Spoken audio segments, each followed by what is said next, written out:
How is it going, my friends? My name is Artemis, and welcome to episode 1 of the Gaming Feminism podcast. I am Artemis, and who are you? Good lass. Ari. It's Hello, Ari. Hello, Ari. And who are you, fine friend? I'm one of our main writers, Adrustus. And we also have with us a also not bearded fellow. Who are you? Alfarius. Alfarius! What I would name my dog if I had a dog. That's a terrible name for a dog. What are you talking about? This is, again, the Gaming Feminism podcast, where we bring the best of gaming and the best of feminism straight to you. Damn, that's a really good, how to use that. We just found a catchphrase, yes! We have a catchphrase now! Yay, catchphrase. Yes. All right, we're online. What's that serious? I know, we are really serious. Yeah, we are. We So, are serious people. We swear. On this podcast, we will be bringing you gaming stories and a topic of the week, as well as possibly, if people feel like it, asking them what they are playing currently, even though this week we all know what people are playing. You don't know what I'm playing. That's true, because you beat games too quick. And don't know what I'm in terms of the news stories, we have 16 news stories this week. Oh, God. Interested in. Yeah. And as I've said previously, we do not want to compete with giant news outlets. We are just writers and gamers, and we enjoy what we do.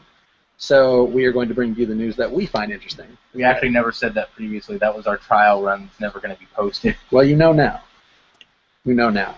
And is there anything that you guys would like to say again to the followers, since now this is not a trial run? Well, first off, this here is, as you heard earlier, this is Ari.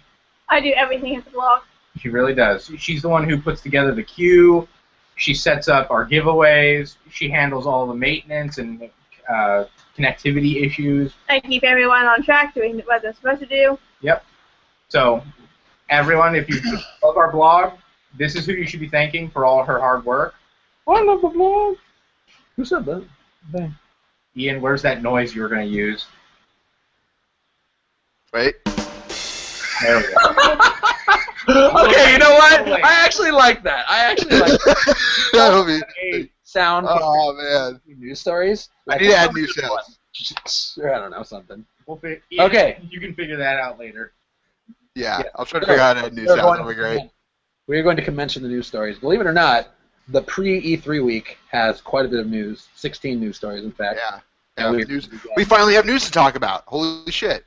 I know, right? Yeah, during last week's kind of trial run, we didn't have as much. But this week, there's quite a bit. So, we're going to start with Alfarius, who is going to talk about news story 1, which is that Space Hulk has... Space Hulk deck... Oh, I can't... You know what? You say it.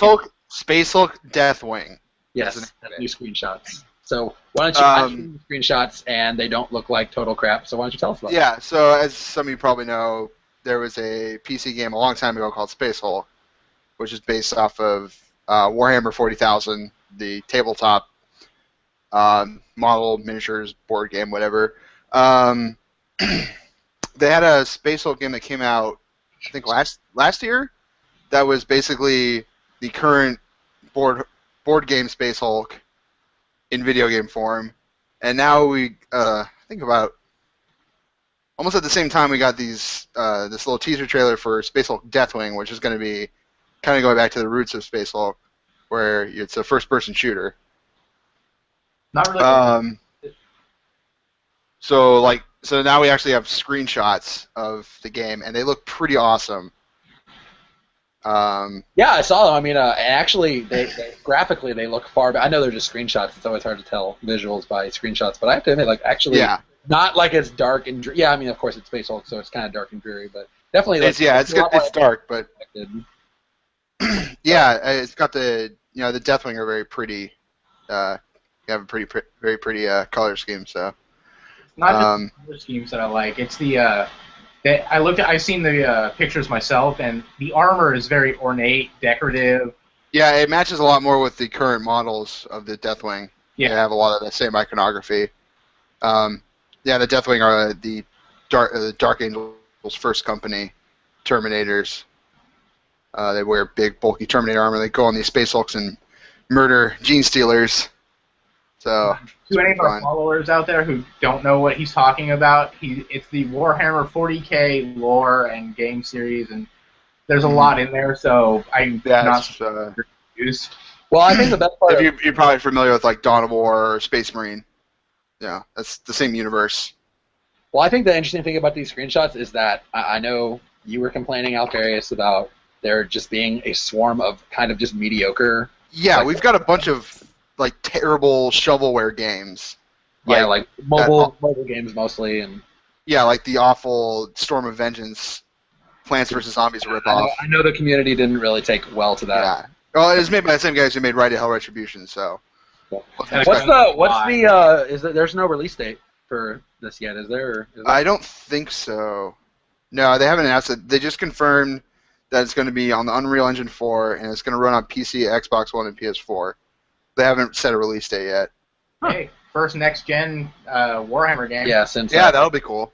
Yeah, since running on Unreal Engine 4. It's awesome. Still a ways ahead. So, yeah, I mean, give us something for console owners, well, and PC, who, but specifically console owners who are Warhammer fans, gives them something to be excited about. So yeah. Because it doesn't seem that we're getting an 8 Space Marine.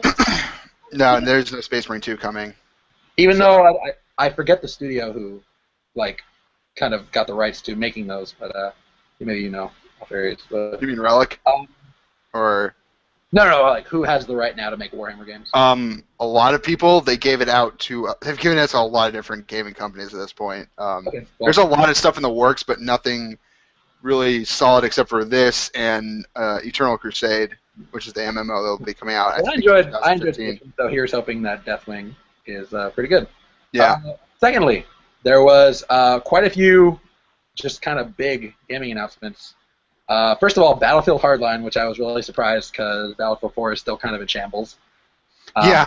A lot of people are still not happy about it, but Battlefield Hardline, which is essentially supposed to be like, it's not going to be that. Supposedly, it's still going to be like a giant-scale warfare, but it's also going to be. It's cops and robbers now. Yeah, it's like basically cops and robbers, and so we can assume it's going to be in like a city setting, and it's not going to be like in. I assume it'll still be like large battlefields, stuff like that. I mean, that's kind of the core of the franchise, but definitely an interesting. Kind of turn. I was kind of expecting a Battlefield 5, honestly. Yeah, we were kind of expecting another, MMS, modern military shooter, but I'm not sure if I like. It feels like they're kind of copying Payday, Payday 2. Yeah. Yeah, it kind of feels like they're just trying to copy that game's success, which is, I mean. Is it too soon for a new Battlefield? Does anyone think it's too soon? Yeah, considering the last one isn't working. There's a class action lawsuit going on for Battlefield 4. It kind of is a bit soon. And it's not just that, but I like how a bunch of different gaming magazines and gaming news outlets are saying, oh, this footage was leaked. It's like, no. Someone from EA just probably put this on the internet to get some pre-E3 hype for free. And they're not the only game that got leaked. A lot of the games. I'm surprised that there's so many announcements. But yeah, that whole concept of like pre-E3 hype is definitely relevant. But I feel no excitement for this Battlefield. I mean, I really enjoyed Battlefield 3, and then I didn't even try 4, and Hardline is. Well, I would have tried 4 if it wasn't broken. And it feels like there isn't really much they can do new. Like, is anyone else is Hardline a definite buy? No. For anyone or no. Yeah, I mean, I admit not just that, but EA is gonna have to do a lot to get back people's trust after Battlefield 4, because I was playing it and on the PS4, and I had this issue where my save data for the main campaign, for the single player campaign, was gone. It just entirely was missing from my PS4, and I was halfway through it. One of many issues. I know. So Alfarius, what about you? Is Hardline a definite buy or? Oh God, I cut out for a second. No, it's not a buy. I mean, you're not going to find a lot of massive shooter fans. I mean, we don't mind shooters. It's just that they're still kind of congested. I'm probably the biggest shooter fan here, and I'm still probably. Eh. So yeah, that is one. But there were definitely a ton of other announcements this week that I was far more excited about, like Mortal Kombat 10. Yes. Oh, I'm so freaking excited. Mortal Kombat. Was kind of cool to watch, yeah. Especially for someone who's I think I've only ever seen one of the Mortal Kombat movies where they're on the island. Don't compare it to the movies. The movies are awful. They were awful, but they were so great. They were so corny. Oh my god. So the first one is so bad it's good movie, but the second one was just no, this is awful. Unlike the Street Fighter movie, which was so bad it was bad. But yeah, again, it was essentially an announcement trailer. It was gorgeous, but for some reason, some websites were calling that a gameplay trailer, which is hilarious. It's not a gameplay trailer. Oh well, I was gonna say that is. There's no way a gameplay trailer. I might actually get on top of that because that looks really unique for a fighter. I assure you, it will be a 2D fighter. So as in like the character, no, well 2.5D, which a lot of people it's like basically like you can only move left to right, but all the environments and characters are in 3D. Yeah. So 2.5D, some people call that. And we saw that X-ray moves. Looks like X-ray moves are coming back. I will actually tell you again. I was a massive Mortal Kombat 9 fan. I played. Yeah, me too. Shit out of that. We played the shit out of that. Yeah, we both. Classic Scorpion versus Sub-Zero all the time. Yeah. We always, and once again, my Sub-Zero got destroyed again. He always gets killed. I like that because I like Scorpion, but and then he got pinned to a tree. It was just. Okay, can I point out one thing I didn't like about that trailer? Yeah. The music. Oh yeah. The rap music. That was a lot. That was terrible. About the music, and I mean it. I think like I was so drowned out by the fact that a new fighting game for next gen finally got announced that I didn't really care about the music. Well, I think another thing is a lot of these people that are complaining about the music grew up with the Mortal Kombat games, and so they have a very specific idea of what the music. Rap music does not. They want like metal and rock. Yeah, so someone like me who has orchestra, who has nothing in the IP is like, oh yeah, I can see this movie. It's an attention grabber. I mean, it's an attention grabber. Personally, there was rap music they could have picked that fit better. I think it was like a Wiz Khalifa song or something, but I don't know. I honestly don't know. But I'll tell you, and I've said nothing negative all of today since the announcement. But I will say one thing negative. I'm very sad it's a cross-generation game. So there's going to be a 360 PS3 version of this, and that's very disappointing to me because that means automatically the graphics are not going to be as good as they could be. Yeah. Mm-hmm. Unless they decide that the PS4 and Xbox One and PC are going to be their lead platforms. If they're going to do next gen first, finish that, make it look amazing, and then downscale it for previous gens, then I'm fine. But I have a feeling that it's going to kind of be in like the Watch Dogs situation, where Watch Dogs could have been like even prettier if they had just done only. Playing Watch Dogs yesterday was raining, and I'm watching people go through puddles. It's like the water's not even moving.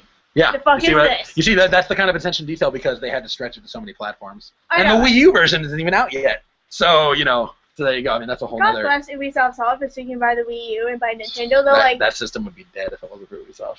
Ubisoft is just so nice. Yeah. So yeah, I mean Mortal Kombat 10. We're gonna get probably new. We're probably gonna get a gameplay demo at E3. So I'm extremely excited. And suddenly, and I don't know about a release date because they said 2015. So we don't really know much about it. But I'm still happy either way at least. Just a lot. Fight fans know what to expect. Fight fans everywhere are dancing. The fighting game community. Well, it's finally right now. It's finally another fighting game for the new console. Yes. And considering I've only played this on PS4, like that's the only fighting game. It's really good news. So the fighting game community is cheering. But Homefront Revolution was also announced. Yeah. The Revolution was it? I'm sorry. Okay, so Justice and I watched the Chris Hemsworth Red Dawn movie a few months ago. Yeah. And the scene they used was exactly out of the movie, and I'm like, well, really? Chris Hemsworth, where the fuck is my door? Yeah. Oh yeah, Red Dawn. Yes, it was. This game series has a lot in common with those movies. Yeah, I mean. Yeah, God, some article I was reading, I think on Polygon, was talking about how for the original Homefront game, they had the guy from the 1980s, the writer who had done the original Red Dawn, working with the game, and figuring out how this could actually work in terms of politics. It amazes me that he wrote that and the story was garbage. I played the original one, and the multiplayer, I actually really liked the multiplayer, but the single-player campaign was fucking terrible. I liked it. You liked it? Unfortunately, I've never played it. The story was really bland and just did nothing for me. The fact that I couldn't open a door on my own was just terrible. It was so linear. It was the most linear first-person shooter I've ever played. I couldn't open a door on my own. I had to wait for my squad to get through, and the characters were they were terrible. Well, then the story was really cheesy. So I wasn't really a fan of the first one. I mean, historically, it's definitely got an interesting premise. Korea kind of taking over the U.S. It had potential. I was really interested when I saw before it was coming out, but when I started playing it, it's just this is just another generic FPS, and it's super linear. Well, hopefully in this one they finally get into the international politics, because I really want to know why none of our allies are like, whoa, the fuck are you doing to our friend? Like France, Britain, Germany, Japan, every other country is like, meh. So what? I wonder, do they just like leave it out? Do they just like leave us behind? All right, later, U.S. Like, I guess Exactly, you guys. There's probably not much they can do because if we follow the storyline, it's like entirety of China and Korea. That's a lot of enemies. Yeah. So they have a lot of soldiers. Did we get the trailer was pretty for sure. And it's running on CryEngine 3, so. Although the thing that gets me is like, how come nuclear war didn't break out? Because it would have. Yeah. Yeah. Well, it's just a game series. I'm excited if the gameplay holds up to what the trailer showed. Yeah. I'm actually kind of excited because I like the whole idea of running a deception. Oh, this guy's out here distracting them while someone else sneaks in and blows the place up. I thought it was pretty cool. It looks cool, but it still looks kind of generic to me though. Well, yeah, but I mean, the problem with the original Homefront game to me is that you were still like these super macho dudes going and just shooting the fuck out of everything. It's like, you are literally 4 dudes that's not guerrilla warfare. Occupation army. How the fuck is it no one is shooting you? Yeah. It's supposed to be like a guerrilla war, and they're like charging straight in and killing hundreds of North Koreans. Like, that's not how guerrilla war works. I know. It's just like, if we actually get guerrilla warfare, that's awesome. Because that would be nice, but I kind of doubt we'll actually get that. Well, historically, it's got an interesting premise, and considering it's now, during the THQ acquisition, that it changed hands over to Crytek. No, and Deep Silver. Oh, and Deep Silver, yeah. I don't know who's the primary developer on that, but they're definitely gonna, if you compare past Homefront games to this one, they're probably gonna be a bit different, just because. And same thing with like Battlefront and things like that. You mean past Homefront game? It's past Homefront game. There's only one.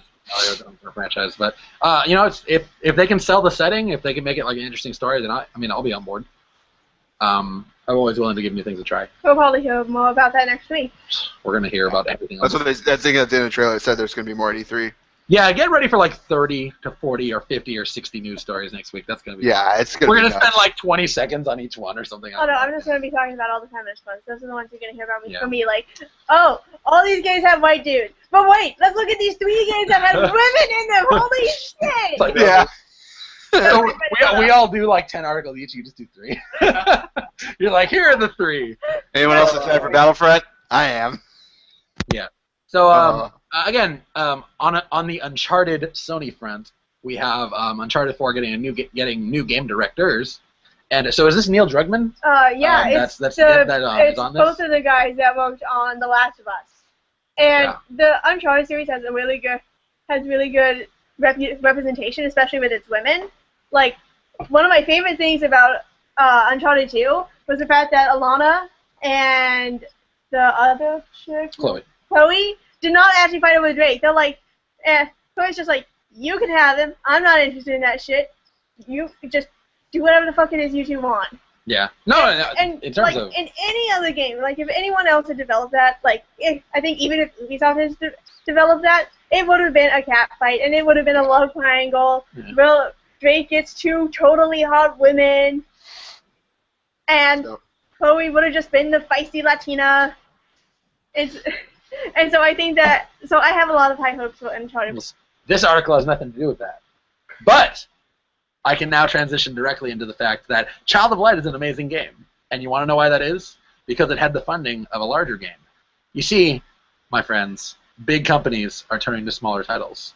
One thing, Child of Light is just one example of a trend that I think is happening a lot more recently, and that is like big companies that are really spending much smaller budgets into, and I'm just going to stick with my Child of Light example because Game of the Year 2014. Anywho, I'm not biased. Quit plugging. No, it's just, I don't know the exact numbers of the budget of Child of Light, but this is the same guys who make Far Cry and Watch and Assassin's Creed, title like that. And some people wonder why, but I think it's just, like it has a high chance of making a lot of money. Not as much as an Assassin's Creed or Watch Dogs or Far Cry. Well, the thing about the big like Far Cry, Watch Dogs, and Assassin's Creed is that these have multi-billion-dollar budgets. Large teams. huge teams. Watch Dogs had 5 studios all working on it. Do you know how big the Child of Light team was? How big? 40 people. That's still all Ubisoft employees. A lot of them worked on Far Cry 3, and I mean that's not as big as the multi-million-dollar AAA, but it's still a lot of people working on a game. Well, but also I think it's because they probably had a restricted amount of time. Like they said, they can't. I think they probably came to the Ubisoft execs and they're like, we have this idea for this game, and again, Ubisoft is working on huge titles like Watch Dogs and stuff, so they can't dedicate tons and tons of resources to this Child of Light idea. So, they said, okay, we'll give you 40 people, we'll give you, this is the budget. It's much smaller than the budget of like an AC or a Far Cry, but go ahead. Like, we want to let our developers be creative, and holy shit, it succeeded. This is just one example. There are others as well, but I mean, do you guys think this is going to be a trend that we're going to continue to see? Yeah, I definitely think so. I mean, the thing about the AAA titles like Assassin's Creed and Watch Dogs is that these are so huge that it's almost impossible for them to make the money back. Mm-hmm. Like, I think it was only last year that the Tomb Raider game, which was absolutely when they released their definitive edition. No, before the definitive edition was released, that it just became profitable, which was like 2 years after it was released. Yeah, for a while it wasn't profitable, and then suddenly it became like very profitable after the re-release and after it got even more attention. So, and that's great. Yeah. That game was fantastic to begin with. But also, I think Square Enix sort of, they kind of minimized what their standards are of like how much it should sell and stuff like that. And now, like a Tomb Raider sequel, which the Tomb Raider sequel, no one knows about it, but it's in development. Well, actually, so there's currently a comic going on. Will we see Tomb Raider trailer? Actually, I'm curious. We might. I don't know. But here's what I'm thinking. I'm thinking it's going to be next year. Because right now, Gail Simone, who did Wonder Woman, and has done so many fantastic comics, is doing Tomb Raider comic. It has like 4 issues out. It's all on Dark Horse. You can get all the issues. They are absolutely fantastic. But I believe that's going to be bridging the game, the first game and the second game. So comic. So I think if we do see anything for Tomb Raider, it's not going to be released until next year. Give Tomb Raider some time. Like, that game truly deserves like an even better sequel. I'm not saying it was a great game. Just shit, they got Gail Simone to work on the comic book, which is a direct tie-in, and Bridge. We can hope that she also helps with the writing for the next game then. Oh, I would love that so much. That would be so perfect. We were speaking about Ubisoft, and the next article as well really, really talks about Ubisoft and kind of their internal structure of how they operate. I'm not an Ubisoft employee, so I have to assume that this article knows what it's talking about. But, it seems to be from a credible source. And essentially, this article gives a lot of insight into how Ubisoft and the people inside it are really pushing themselves to be different from the larger publishers. And if what this article says is true about how a lot of the higher-up people at Ubisoft are given, like, crazy amounts of creative freedom. Like, someone, like the director of Far Cry 3, he just went up to the executives and was like, I have this idea. Like, can we go with it? Oh, yeah, sure. Like, again, like, it just... of course, I'm simplifying it, but... The team of editors who was in control of all this, and I noticed that there was only about 4 or 5 women, but it was an entirely white team, which suddenly makes so much sense for why we didn't really get any characters of color in Watch Dogs. Like, the 3 we get are all gangbangers. Yeah. And it totally makes sense for why the Far Cry 4 trailer cover has this guy who's supposed to be Korean or Chinese, looks white as hell, and is the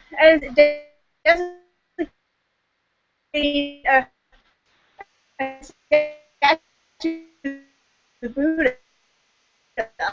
Yeah. But the story of Watch Dogs got past all those women editors, and those lady editors, and how none of them said, why the fuck is it that you're getting rid of all your female characters by the end of the game? Go fix this. Maybe they don't have a voice like that. Like, maybe none of them want to, like, stick their neck out to... Well, yeah, that's entirely possible. Which means that I don't think we're ever going to get any really strong, good female characters that I'm absolutely in love with.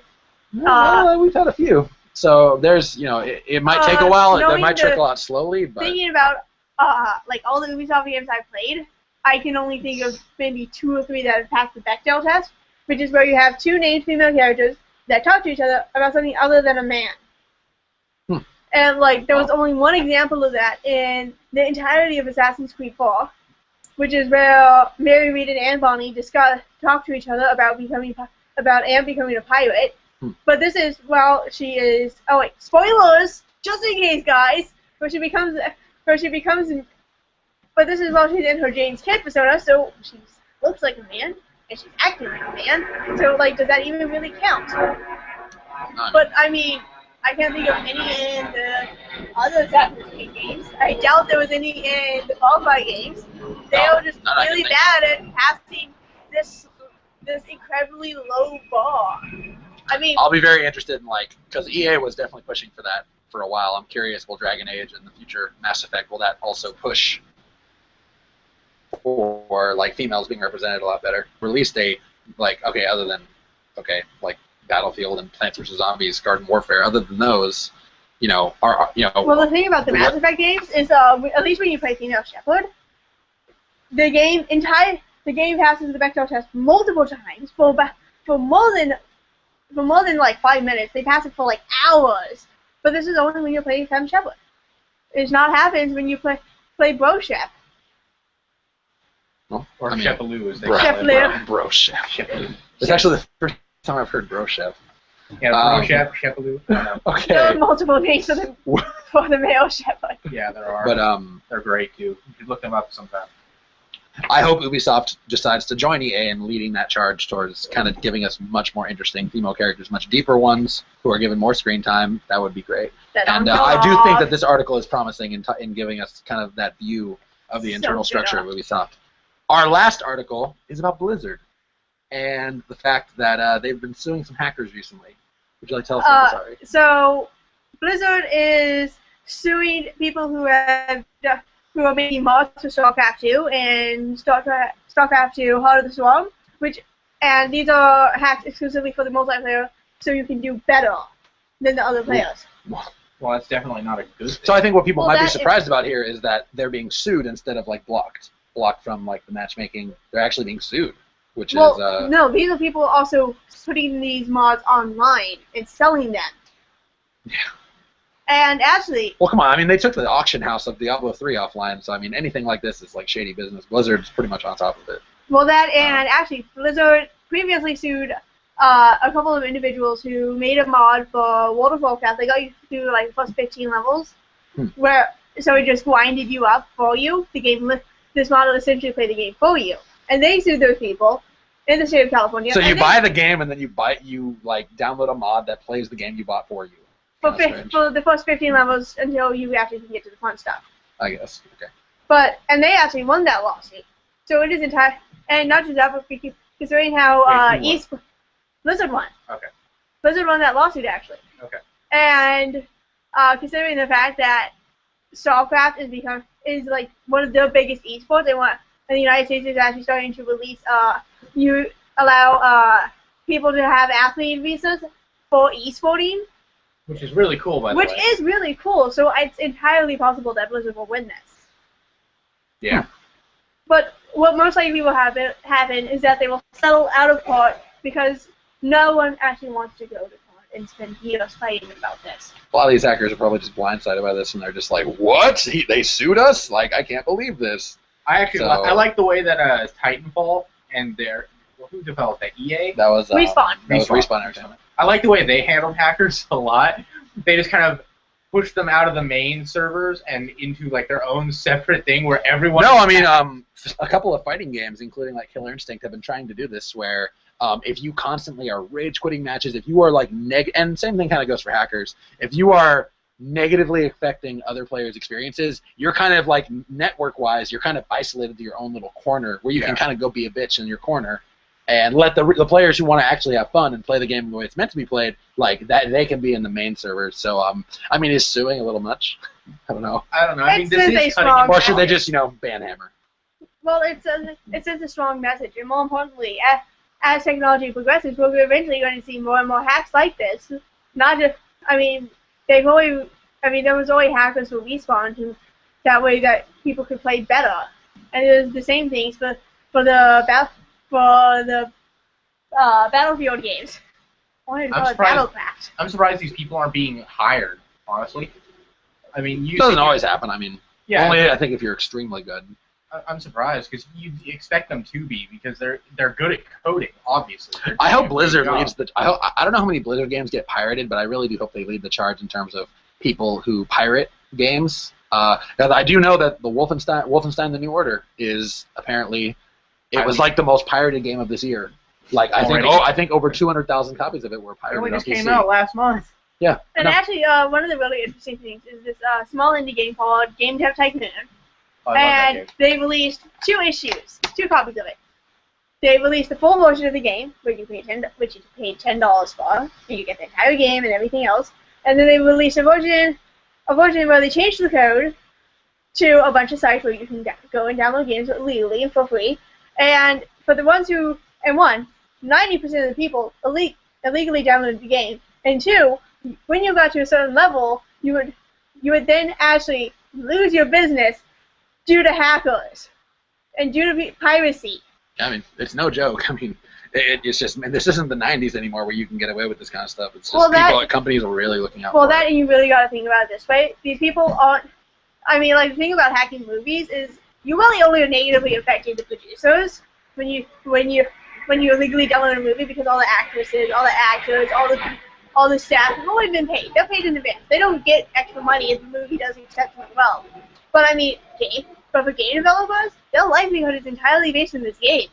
Yeah, it is. This kind of, this could be a topic for a whole nother video, but I mean, this kind of makes me not feel so bad about like online passes and like online check-ins and stuff like that, because as a future game developer, rub it in. I know, I'm sorry, but I don't know. It's just I would never want my work to go to such waste. Like I would hate if like I slave over a game for months, years, and someone just pirates it, and I'm like, oh shit, well, why did I go to college for this?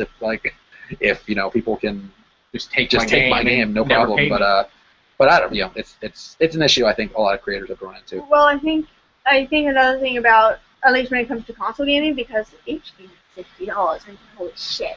Yeah. Is that you have to realize that there is this market for used games, and none of the game companies. So if we actually just bought a copy of Far Cry 3 used, Ubisoft doesn't get any of that money because we got it from a private seller. Yeah. And I mean, and that's exactly how GameStop has made its business. Yes, you can go buy new games, but they mainly sell used games.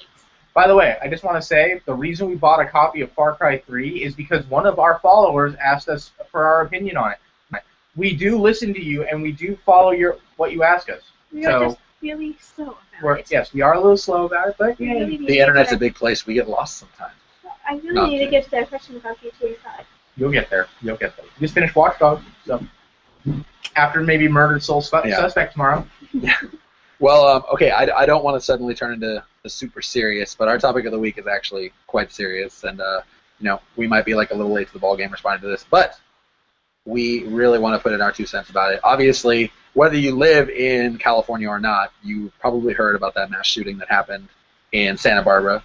We are not going to refer to the shooter's name because we have no interest in popularizing him, or we have no interest in spreading his name, like other than the fact that he's a murderer.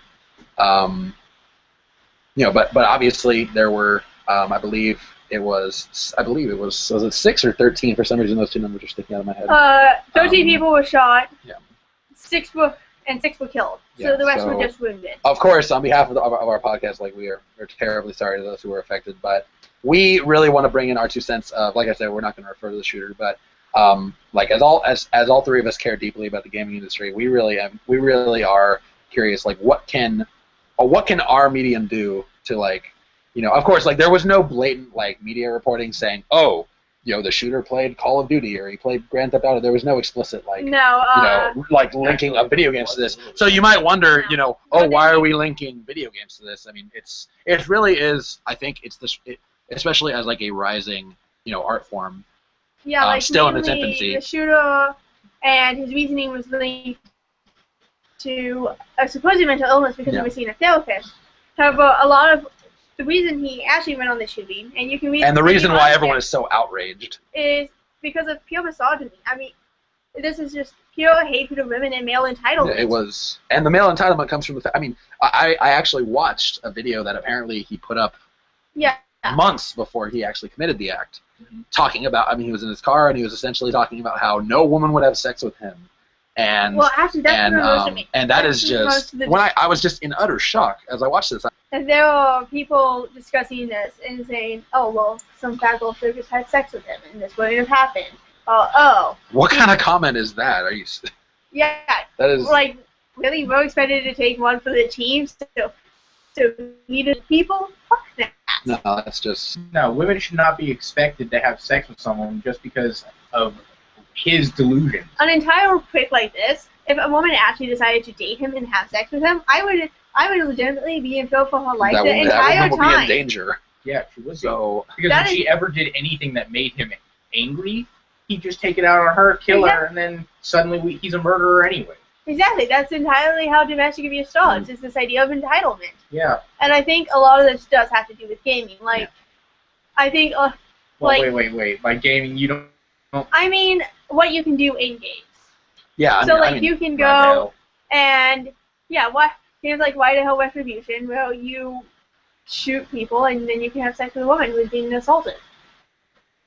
Right over the corpse of the person you just blew away. I think there are a lot of things that to link this back to gaming again. We the information about the actual events is gruesome, and there were killings and injuries, and what in terms of what gaming can do. I mean, we for one, and this should be natural, and we've been talking about this. We will be talking about this for a long time. Is not reinforcing stereotypes. Get into the heads of young minds, even teenage minds and adult minds. We get into this mentality that women are just sexual objects, and that women are things that can be taken advantage of, and that they owe men something in terms of sex. And the games have to make sure that we don't reinforce that, because especially as a in a kind of emerging art form, I think every art form, music had this responsibility, painting, physical media, movies, all of these have a responsibility in terms of reflecting our culture. And it's actually amazing how little responsibility is taken. And for the MPAA, which is the organization that rates movies, the movie Sucker Punch, which I don't know, I haven't seen it. I heard it's bad. I heard it's good. I heard that it's not the best female representation. I'll tell you that. But so the main actress, there was a scene where she makes out and has sex with a dude, and she's the one who initiates, and there's total consent, and it's actually supposed to be really good. And it's her taking control of her life and her having agency. And the MPAA said if you have this scene, it will automatically get an R rating. And in fact, the director Zack Snyder edited it down to where it looked as if it was great, and it immediately got a PG-13 rating. And they will actually count the number of thrusts and use that as part of what gets an R rating. The woman literally cannot be seen to be enjoying the act, I believe, called Blue Valentine, where he gives sex to his wife, and she's clearly having a lot of fun, a lot of pleasure, and they said that gets an R rating. And it's ridiculous. Why should a woman's pleasure be worthy offense? Exactly, but blowing someone's brains out. I mean that links into kind of just the general, what's the word I'm looking for? It's the kind of desensitization of kind of just violence. I mean, violence is no big deal, essentially, and it's already happened in games. Violence is no big deal in a game. No. The desensitization of violence against women. So, like with Game of Thrones, which is a show I absolutely love, there was a rape scene earlier in the season. In the book, it is completely consensual between both characters. In fact, the woman guides in her lover. That is how consensual it is. And they turned that into a rape scene. And they had and there has been so much sexual assault within this show that it's not even surprising anymore. Like, when people talk about this on the internet saying, hey, this isn't how it goes in the books, you changed this from a completely consensual scene into rape, what the fuck? I'm not surprised anymore. Tony, Artemis, you were telling us about your dad earlier, your mom earlier, and you told her that you were playing GTA 6 and you were playing Watch Dogs, and she's like, oh, can I go kill a prostitute? Yeah, I mean, she just made a little joke about it. And that's how pervasive this stuff is in our culture, that even moms in the home who don't usually play video games can make passing jokes about this stuff and about video games because it's so easy to understand. these little tiny things, these little comments, microaggressions. They do that. And they start to change our culture and perception. I'm a psychology major.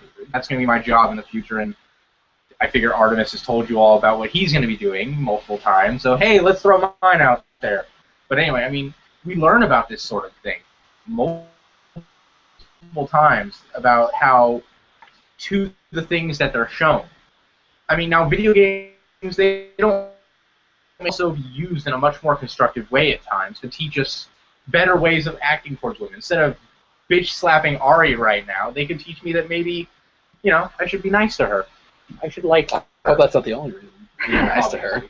But, you know, there's nothing that gaming or the industry or the developers or gamers themselves could have done to avoid this tragedy. Just, I feel like this is just another harsh reminder cultural realities are. Yeah. And the fact that these don't have to always be our cultural realities. Like, we should be using our art, our writing. We should be using like the way that humans express themselves. We should be using those to curb these and kind of, you know, try to, you know, adjust this to where it's not that we all think this. It's just that, yeah, and there are always going to be those one or two off crazy people who go on a killing spree and because they couldn't get sex, and yeah, there are going to be those people, but, you know, like, who knows, maybe one or two could be prevented if, you know, if our art forms, including gaming, you know, pushed to really be more inclusive and to, like, support, like, people who really want, like, deep female stories and deep female characters. And, like, 2013 was a good year for that. I feel like it's only the start of what could be, you know, just... I imagine eventually, I feel like every like multifaceted game, like a game like Mass Effect that has tons of characters, you know, of course there's going to be females in there, where every single one could be written respectfully, interestingly, with a good backstory, with characters that we can really get behind. The most amazing thing about Mass Effect to me is that in nowhere is there sexual assault in the story. And no. I think and there's never violence against women. It does drastically simplify romance. It does drastically simplify romance. Just say a couple of the right things and you're in. Yeah, but I mean, this is a problem with romance games entirely. Oh yeah. So it shows even with one of our more progressive games like Mass Effect, there's still a long way to go, and that has to be something that we continue to strive for. Yeah. It's kind of, you know, some people might call it a losing battle, saying that we're never going to get to that area where it's like every person is okay with where women are. You know, like, it can always be better. Well, it's not just that. There will always be people who disagree with your opinion. And by the way, followers, if you disagree with us, we'd love to hear from you. Your comments are always appreciated. Hearing how you view these topics, it's important to us to engage with our community. Absolutely.